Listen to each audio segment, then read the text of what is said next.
pessoal, tudo bem? Finalmente estamos aí com a parte 3 do grande conteúdo de climatologia para vocês.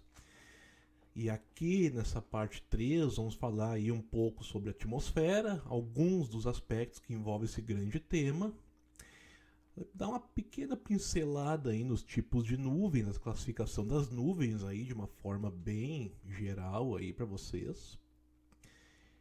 E vamos finalizar aí com eventos meteorológicos, né, mais severos aí que acontecem no nosso planeta. Muito bem. Começando então aí pela atmosfera. Bom, a gente vai começar aí com uma curiosidade, né, sobre os trajes, né, para o ser humano, né, os trajes espaciais e uma pequena história aí de como é que se chegou a esses trajes, porque o ser humano não fazia a menor ideia, né, de como seria a atmosfera acima, fora da nossa atmosfera, na verdade, né, no espaço.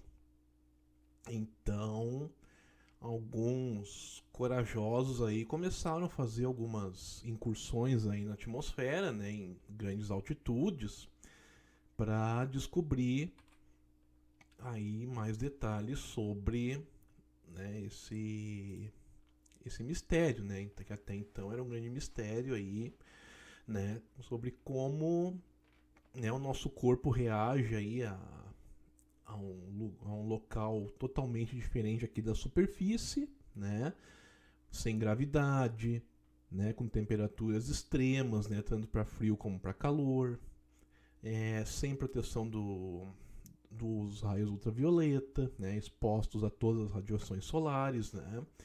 Então, nós temos aí alguns corajosos, né? Claro que alguns muito mais bem sucedidos do que outros, né? Aqueles que eram realmente ali cientistas, né? Que se tiveram o mínimo preparo assim mais acurado, né, para fazer essas incursões aí tiveram seu sucesso, né? Não é o caso do padre dos balões ali, né? Que tá na capa desse vídeo, onde ele literalmente se estrepou, né?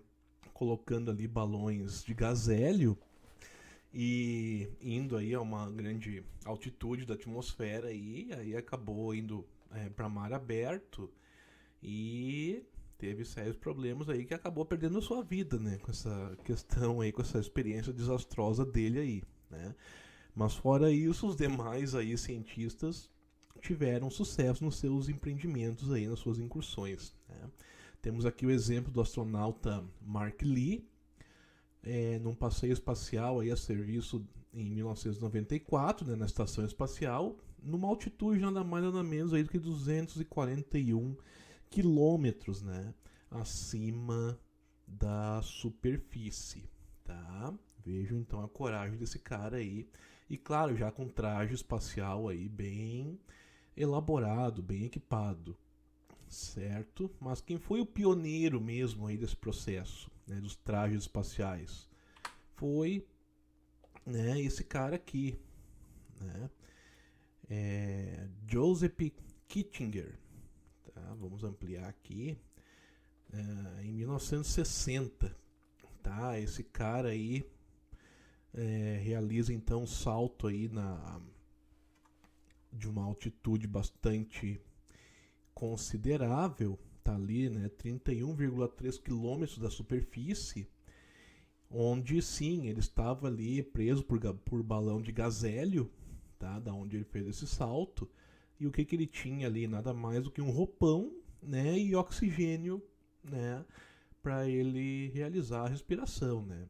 Então, a partir desse salto aí, que os trajes espaciais começaram a ganhar equipamentos necessários para o ser humano ficar bem numa altitude aí desse nível e para mais, né, até mesmo para atuar no espaço, tá, com segurança, simulando dentro desse traje, né, espacial o que a nossa atmosfera aqui nos proporciona na superfície, né, um ambiente assim, né, com gravidade, com os gases necessários ali para nós, enfim, né, o oxigênio, né, principalmente.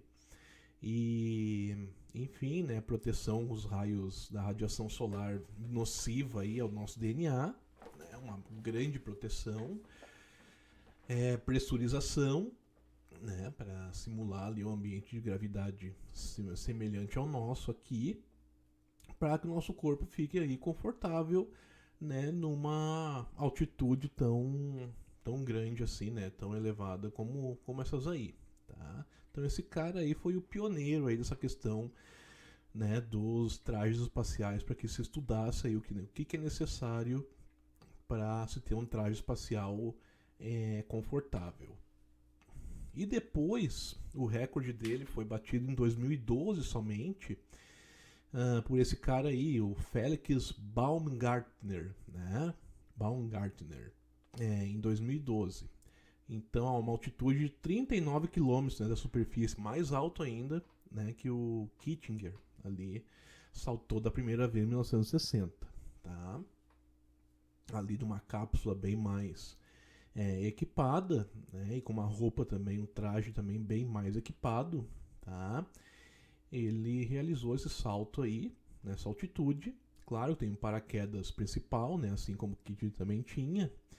E talvez seja o que tenha faltado aí pro padre dos balões, né? Um paraquedas ali para ele se acudir, né, na hora da queda, enfim, quando ele viu que os balões deles lá não deram mais certo ali para segurar ele no ar, né? Talvez tivesse um paraquedas, enfim, não se sabe também se ele entrou em questão de hipotermia e desmaiou, enfim, pode ter acontecido várias coisas ali que ele, né, não se preparou como esses cientistas aí, né, se prepararam para realizar aí esses saltos dessas altitudes aí tão elevadas, ok? Então, vejam a importância aí de haver um preparo, né, para uma experiência como essa. Bueno, vamos lá. O que temos aqui? Aqui tem um quadro demonstrando, né, ali na esquerda os quilômetros de altitude, desde o 0 até 480, né? Porque se considera o quê? Que a nossa atmosfera ela tem essa espessura em média aí de 480 quilômetros, tá? Em algumas situações pode variar para mais, outras para menos, enfim, de acordo com a ação do Sol, né, com a atividade solar, tá? Mas em média é essa altitude aí, né, o limite da atmosfera para o espaço, né, aberto. Então temos ali a composição atmosférica naquele primeiro bloco ali, chamado ali na camada mais superior a heterosfera, e a homosfera, né? Ela se divide assim nessas duas grandes camadas, né? A heterosfera, e tá ali, né, o astronautinha ali, que é aquele da estação espacial lá de 94, né? A 241 km de altitude ali da superfície, né? Para vocês terem uma noção ali da altitude, né? Na heterosfera temos aí distintas camadas de gases, né? Hidrogênio, hélio, oxigênio, nitrogênio, né? Gases mais rarefeitos aí nessa altitude, tá? E na homosfera nós temos ali então uma mistura de gases bem mais homogênea, tá? Que nós vamos analisar depois aí naquela tabela que vai aparecer discriminando esses gases aí. E temos ali no outro bloco a temperatura atmosférica, né? Temos ali a termosfera, mesosfera, estratosfera, troposfera, né? Tropopausa equatorial, tropopausa polar, né? O que quer dizer aquilo ali? Né? Na camada mais inferior, né, da atmosfera é a troposfera, tá? Só que o limite dela lá nas regiões polares é bem mais baixo do que na área equatorial, onde é mais alto, tá? Devido à questão do calor, né, que acaba indo mais para cima aí esse limite dessa camada, e lá nas áreas mais geladas, né, acaba sendo mais junto à superfície, né, esse limite de camada. Depois passa para a estratosfera, estratopausa ali, que quer dizer o limite de uma para outra, né?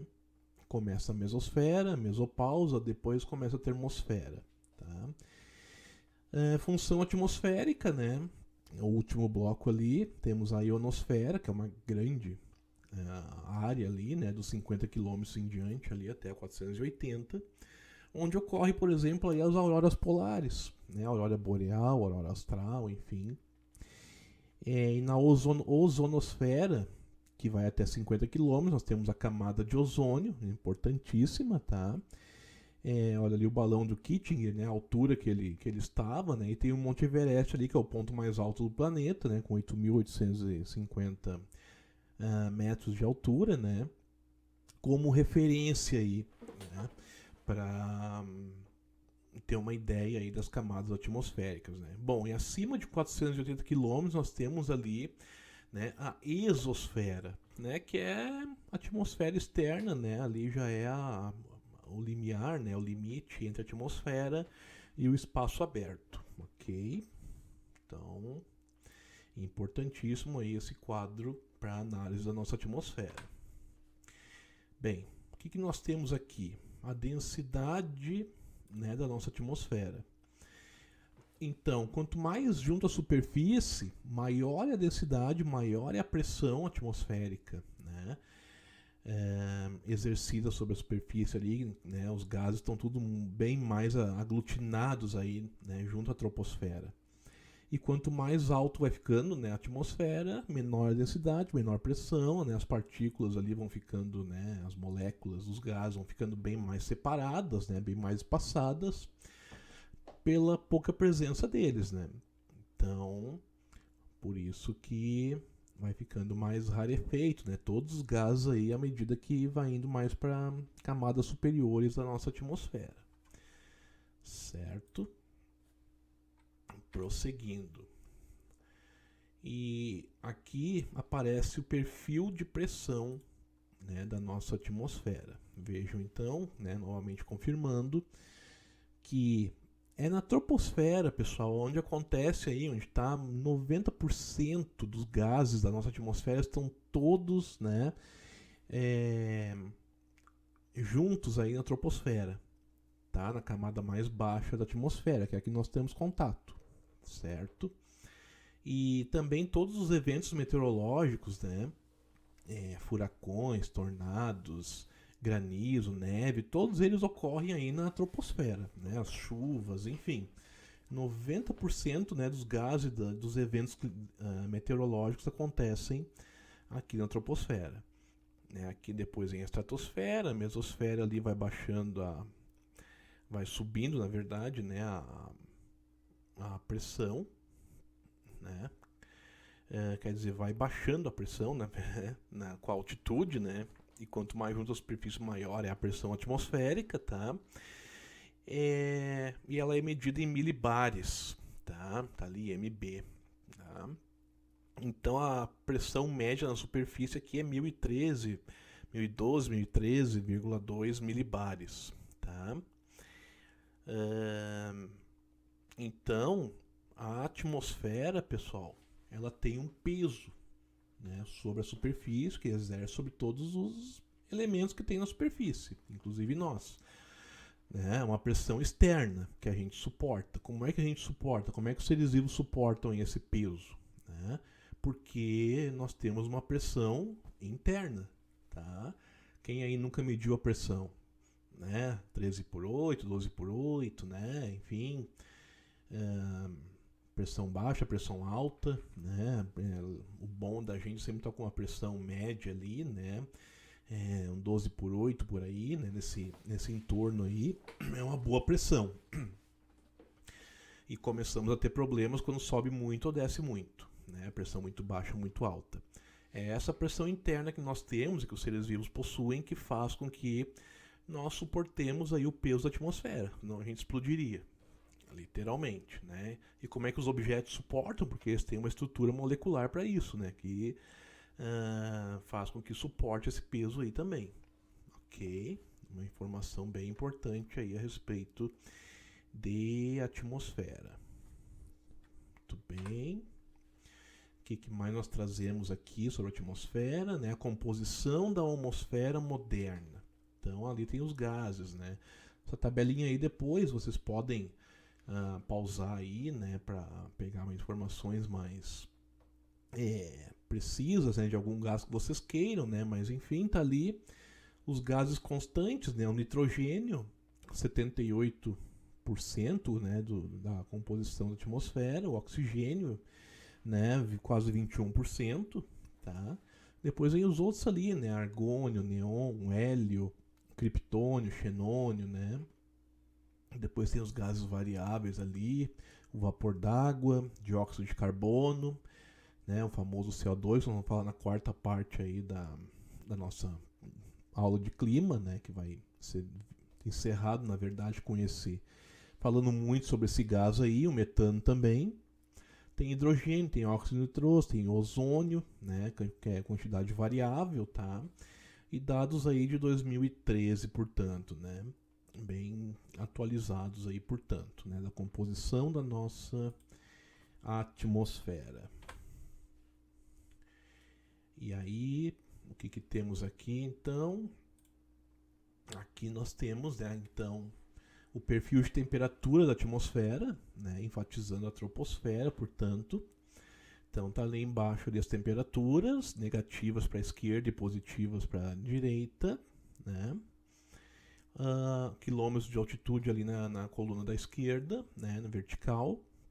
E o que temos ali, né? Troposfera, uma média ali de 15 graus, né, média global, que vai baixando a temperatura à medida que vai indo, né, para grandes altitudes, né, na mesosfera, passando pela estratosfera, tá?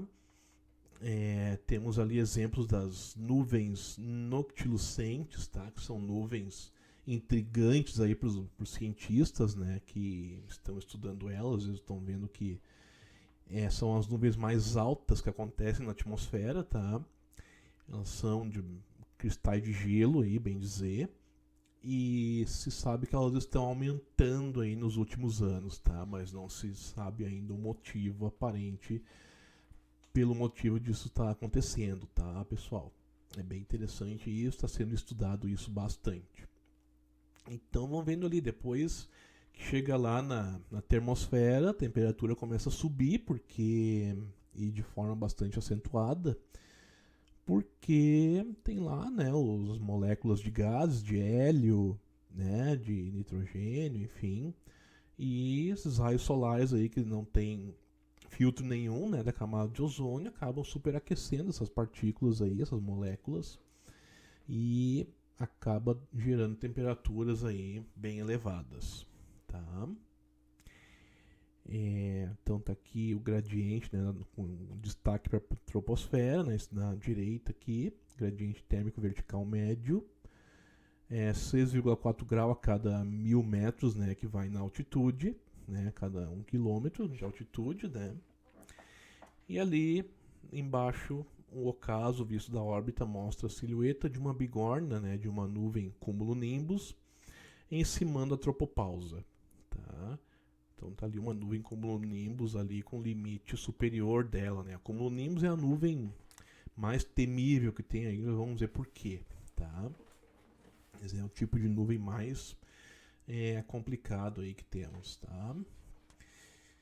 E o que mais podemos trazer aí a respeito de atmosfera, né? Para nós fecharmos aqui, tá?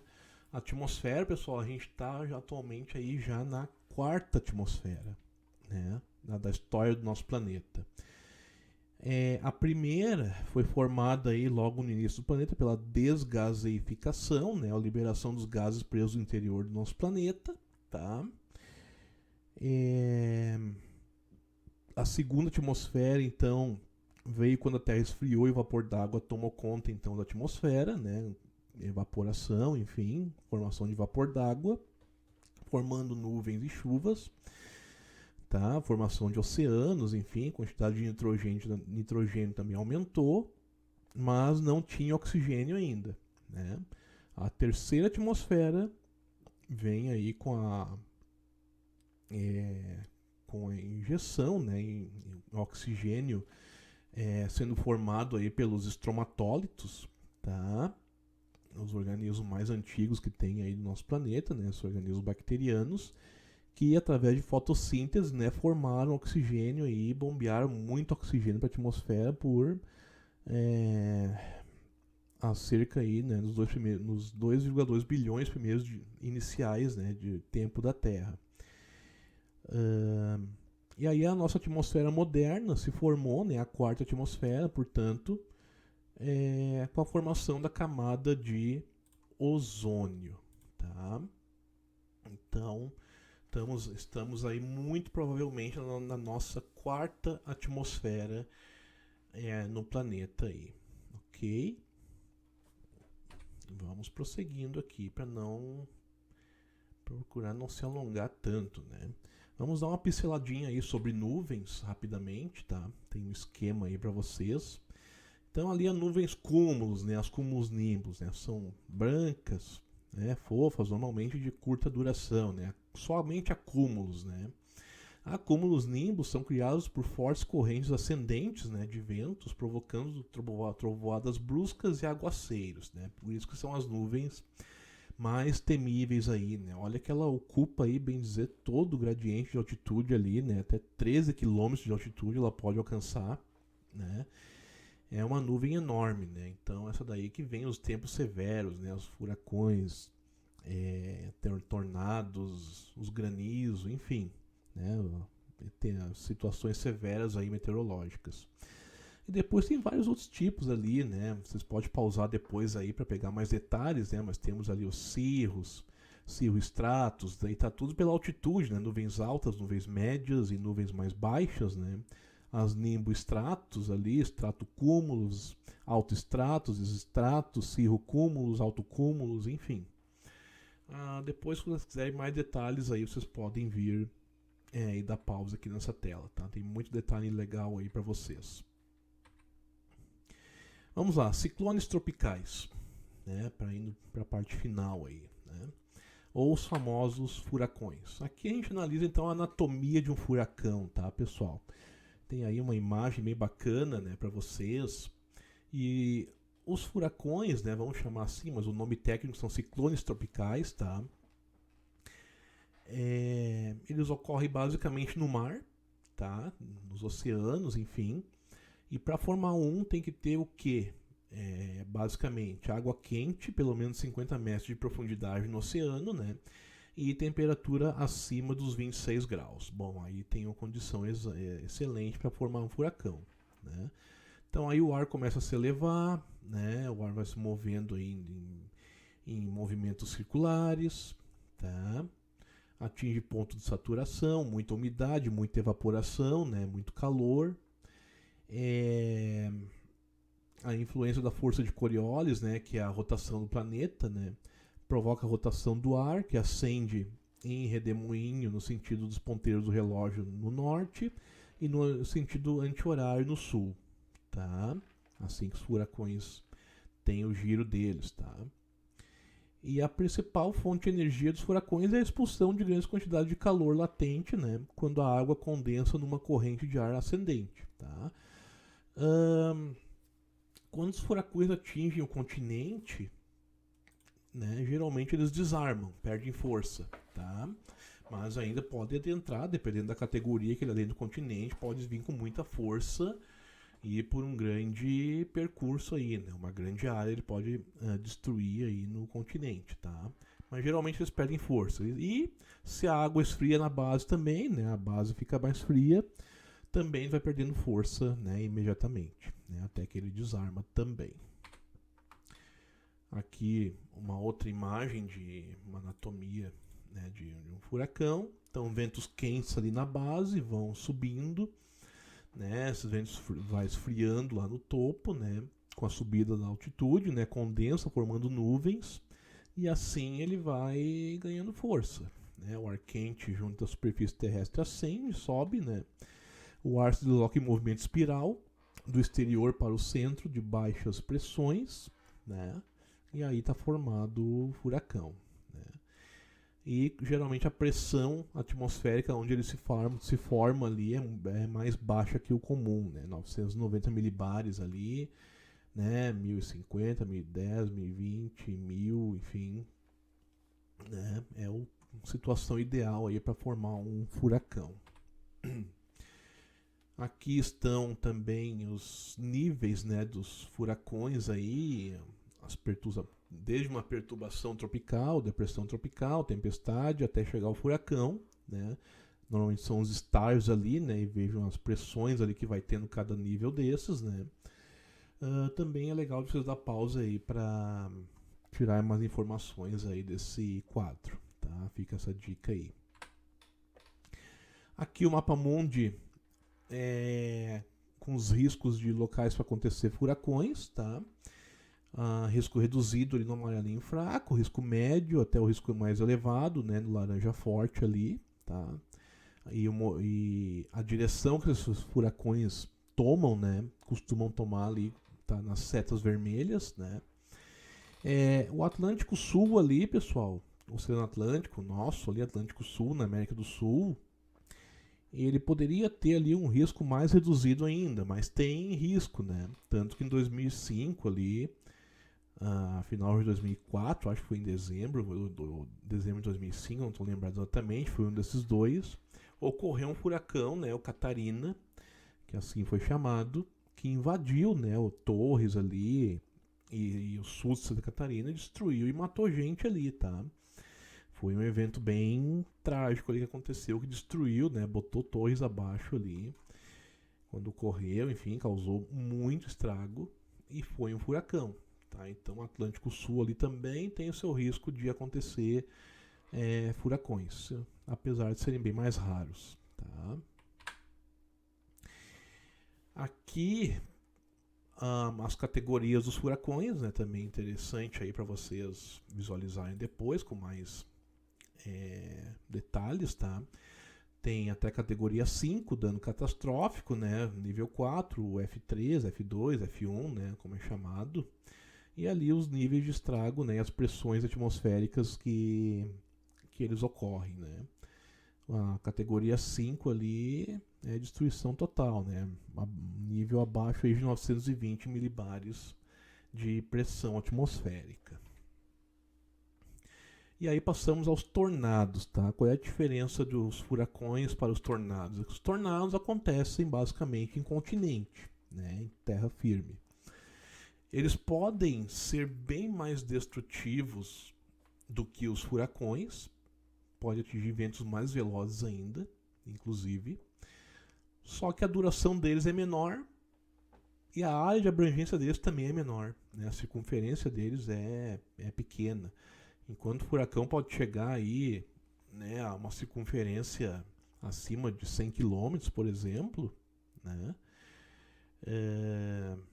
Mais até do que 100, bem mais. O tornado tem uma área bastante reduzida de abrangência, né, de área, mas ele pode ser muito destrutivo por onde ele passa, como nós vamos ver depois aí, tá?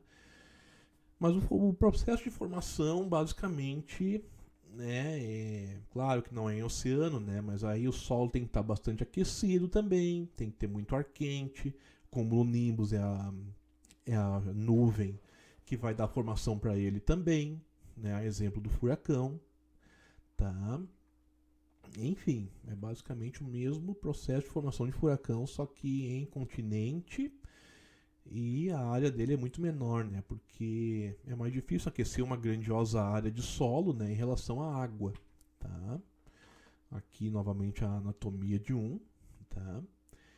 O vento frio e seco ali na base, né? Vai ascendendo, aquece lá à medida que sobe ali, enfim. Tem uma tempestade geralmente junto que acompanha, enfim, assim como os furacões, né? Também tem. Só que o tempo de duração também é mínimo, né? São minutos às vezes, né? Alguns minutos. E furacão pode durar aí semanas inteiras, né? Dentro do mar aí acontecendo.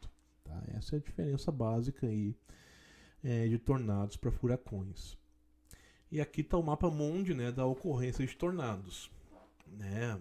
O roxo mais forte ali, áreas mais risco mais elevado, risco moderado no mais fraquinho ali, no bem fraquinho nível reduzido. E vejam que o nosso sul do Brasil ali, nosso estado, ele tá na rota dos tornados aí, né? O nosso estado tem muitos tornados, tá, pessoal? Acontecem vários tornados, só que a maioria deles acontece aí no interior do estado, onde muita gente nem vê, né? Mas tem equipe de caçadores de tornados aqui no Rio Grande do Sul, tá? Se procurarem no YouTube aí, vocês vão encontrar vídeos aí de tornados que acontecem no nosso estado aqui, tá? É bem comum achar no YouTube isso daí. né, para quem tiver curiosidade aí. Então, nosso estado tem sim muitos tornados, acontece bastante. De vez em quando acontece perto da gente aqui, né? São Francisco de Paula aí, recentemente deu né? Destruiu um monte de residências lá, enfim. Mas aí estão as áreas do globo, né? Nos continentes onde mais acontecem tornados. Claro que nenhuma área supera ali os Estados Unidos, né? Aquela grande área roxa ali. Cidade de Oklahoma lá, né? O principal, né, núcleo aí dos tornados, né? Os caçadores de tornados se fazem por lá, né? Tem muita imagem aí pelo YouTube desses tornados aí, é bem interessante. O que mais temos aqui? Vamos lá, né? Os danos de tornados, as categorias, né? Também tem 5, né? E a diferença é que tem o F0, né? E os furacões já começam do F1. E tem até o F5, né? Nível de devastação incrível, né? Acima de 322 km por hora os ventos, né? Então, basicamente é tudo destruído no caminho de um tornado assim, desse nível, tá? E aqui nós temos o que um tornado é capaz de fazer, olha. Como era antes ali na esquerda, 25 de dezembro de 2016, ó, as casas ali. E 27 de dezembro de 2016, né, depois de passar um tornado aí nessa rota. Olha o estrago que causou aí esse fenômeno meteorológico aí severo. Né, simplesmente devastou ali o que estava no caminho. Né, geralmente é bem localizado, né? O que não está na rota dele até que ficou inteiro, ó, mas estava na rota dele, simplesmente botou abaixo. Tá? Então tá bem interessante aí esta imagem aí para vocês. Bom, pessoal, fechamos por aqui essa videoaula, tá? Espero que tenham gostado, tem muita informação aí a respeito da atmosfera, tem muito mais que poderia ser falado, sem dúvida, mas os principais pontos aí eu tenho certeza que eu esclareci para vocês aí a esse respeito. Voltamos para a parte 4 e última semana que vem a respeito de mudanças climáticas, né? O que está acontecendo no mundo aí de mais relevante nesse quesito aí. Ok? Agradeço quem assistiu até aqui pela paciência, pela atenção e até a próxima. Tchau!